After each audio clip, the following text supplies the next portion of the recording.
C'est une histoire unique. Cette histoire débute au Maroc et se poursuit en France, en Israël et a des retombées à New York, Londres, Genève, Miami, Lyon, Paris et dans des dizaines d'autres villes de par le monde. Cette histoire nous concerne à tous et son développement influence jusqu'à nos jours la destinée du peuple d'Israël. Cette histoire a la faculté d'annuler la distance séparant le ciel de la terre. Cette histoire est celle d'un homme que Dieu a choisi pour transmettre son message à notre génération. Dans cette histoire, nous sommes tous des participants actifs. Mais cette histoire remplie de films et de photos d'archives se vit au présent. Cette histoire est comme une musique sans fin qui se transmet de père en fils.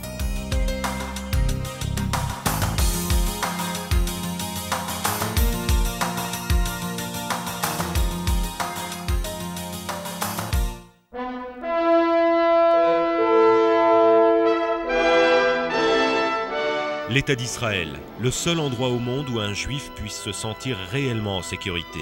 Un État n'ayant cessé de se développer depuis sa création pour devenir aujourd'hui un pays à la pointe du progrès. Technologie, défense, agriculture et tant d'autres domaines dans lesquels Israël éclaire et devance le monde entier.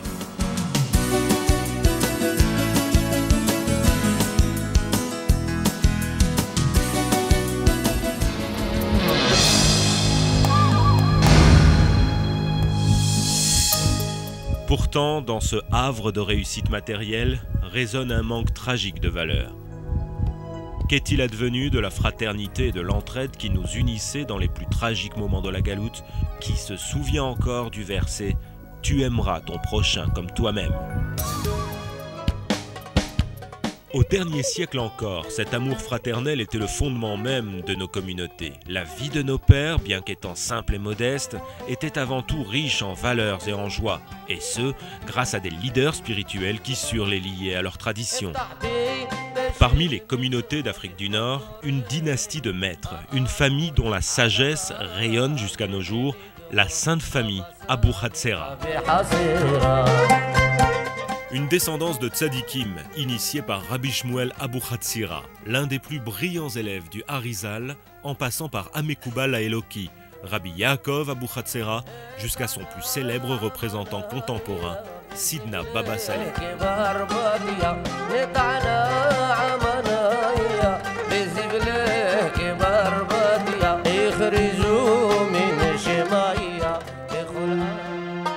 Rabbi Israël ben Messoud Abou Hatzira est né à Rosh Hashanah de l'année 1890 dans la région marocaine du nom de Tafilalet. Dès son plus jeune âge, il excelle dans l'étude de la Torah et devient très rapidement le digne successeur de l'enseignement de ses pères et maîtres. Ceux-ci lui confient non seulement leur savoir, mais aussi les secrets de la Kabbalah. Rapidement, il devient un des plus grands tzadiks de sa génération et c'est par son intermédiaire que Dieu accomplira tant de miracles qui feront de lui sa renommée mondiale. Baba Saleh était le voisin de mes parents. Le toit de sa maison était toujours couvert de colombes blanches. Un matin, ma mère, en ouvrant la fenêtre, découvre qu'il n'y avait plus de colombes sur le toit de la maison du tzaddik. On a dit à ma mère « Comment? Tu n'es pas au courant? Baba Saleh a déménagé. Les colombes sont parties avec lui. » Je ne connais pas de sage ou de tzaddik de la grandeur de Baba Saleh. C'était une personnalité unique, mais sa grandeur se traduisait par son extrême modestie. C'était un géant de la Torah. Il a écrit des textes et des lois toraniques qui ont eu des effets inestimables sur notre génération, sans pour autant influencer l'humilité, la simplicité dans laquelle il vivait.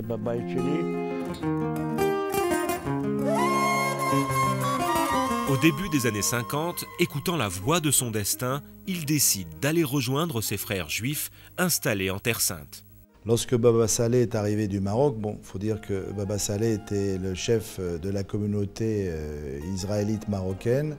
Lorsqu'il est venu en Israël, on a voulu tout de suite qu'il soit Rishon LeZion. Et Baba Saleh a toujours refusé les honneurs et il s'est réfugié justement pour fuir ces honneurs dans une petite ville qui était à l'époque une bourgade, où il vivait dans une petite maison comme les émigrants de l'époque, fuyant les honneurs.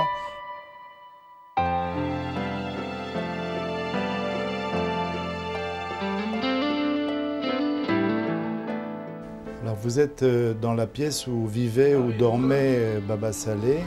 Et il y a dans cette pièce une kedusha, il y a quelque chose que tout le monde ressent quand on rentre ici. Et si vous voulez, c'est vraiment comme un sanctuaire. C'est vraiment... Moi-même, quand je vous parle, je suis très impressionné d'être dans ces lieux. Je n'ai pas eu cette chance qu'ont eu tellement d'autres de le connaître, mais j'ai toujours eu l'impression d'être auprès de lui et je crois que, très honnêtement, ça a changé ma vie.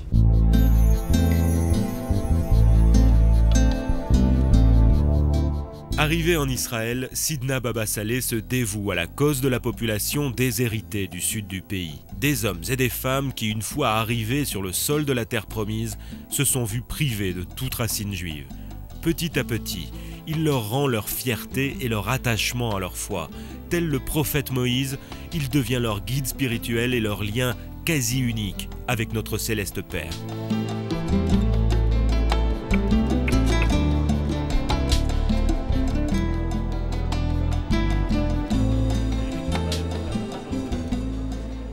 Je renais de nouveau à chaque fois que je retourne ici, car c'est grâce à lui, Baba Saleh, que je suis encore en vie. La guerre du Liban, des centaines de morts, des milliers de blessés. Mais Baba Saleh ne cesse d'élever des prières pour la protection de ses soldats sur le champ de bataille. L'un d'entre eux témoigne. C'était au 5e jour de la guerre. Mon bataillon a été bombardé par les forces syriennes. Ce fut une rude bataille.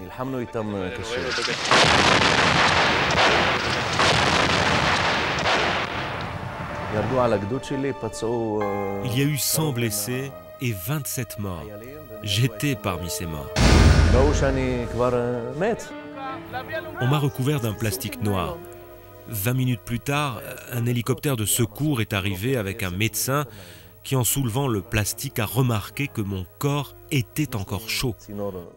Sans trop d'espoir, il a tenté de me réanimer. Des informations contradictoires ont commencé à affluer. Les unes annonçaient à mes parents que j'étais en vie, d'autres qu'il était temps pour eux de porter le deuil. Mes parents décidèrent d'aller se renseigner par eux-mêmes à l'hôpital central de la région. Avant de partir, mon père a dit « Je veux passer chez Baba Saleh pour recevoir une bracha ».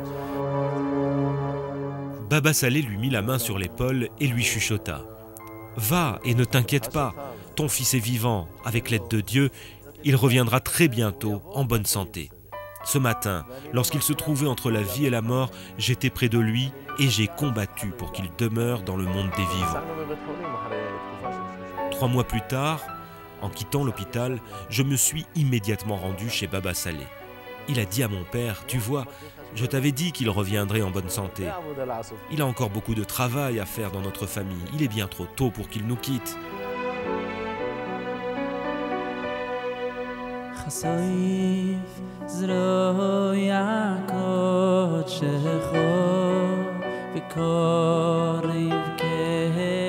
Les miraculés, tels que Hanania, se comptent par milliers. Et c'est autant d'âmes juives qui doivent leur salut à l'intervention du tzaddik.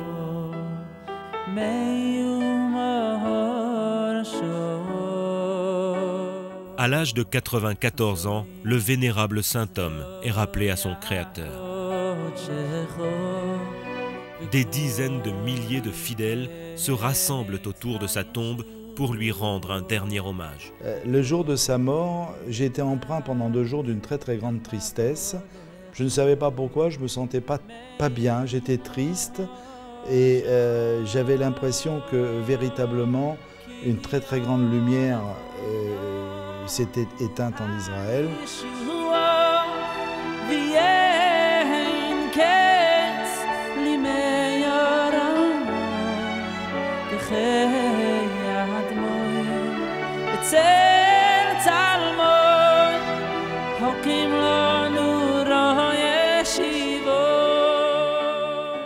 De la pénombre engendrée par la disparition du saint homme surgit une lumière resplendissante par son éclat. Un homme n'ayant pour désir que le salut et la réussite du peuple d'Israël. dévoué à son père et soucieux de perpétuer la tradition familiale, le Hadmor Rabbi Baruch reprend le flambeau de la dynastie Abouhatsera et renoue le lien rompu entre tant d'âmes orphelines et leur créateur.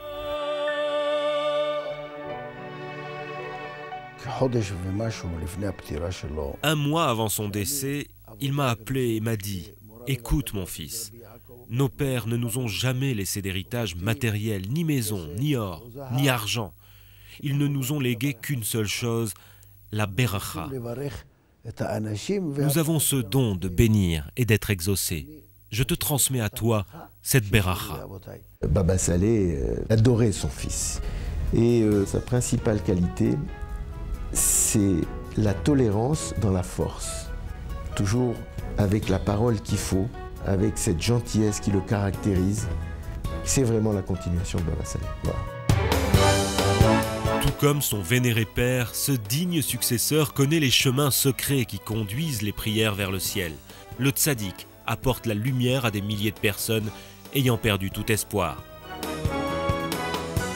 Durant son service dans la police israélienne, Eliezer Avitan rencontre un enfant handicapé sans espoir de guérison.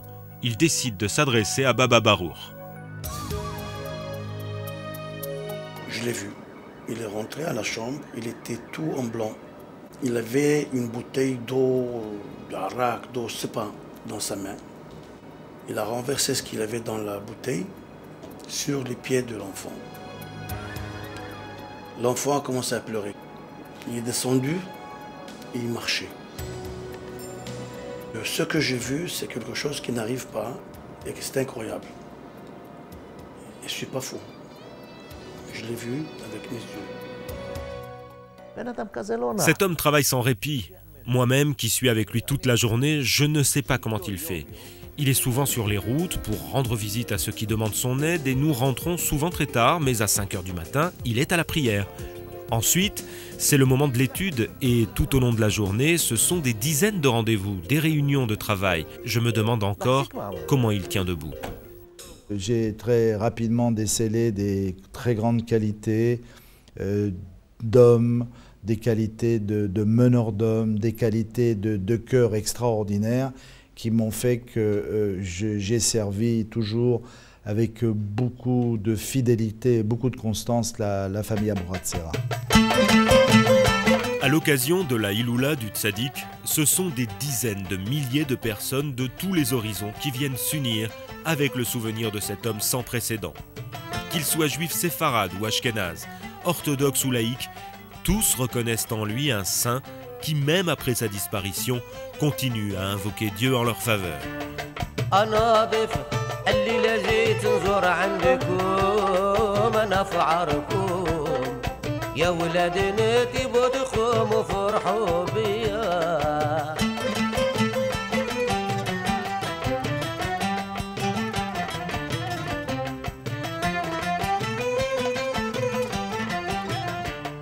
ولفت كل عام نجي ونزور في بلادكم انا فعاركم سيدنا بابا صالح اللي عجايب وقوية. Cette nuit, autour de son mausolée, le plus cher vœu du sage est accompli. C'est dans la joie et dans la ferveur que ses fidèles adresseront leurs prières à leur Créateur.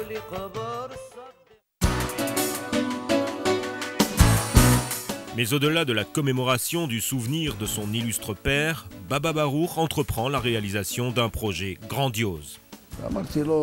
J'ai demandé conseil à mon père. Je lui ai dit « Je voudrais créer une yeshiva au nom de notre ancêtre Rabbi Yaakov Abouhatsera ».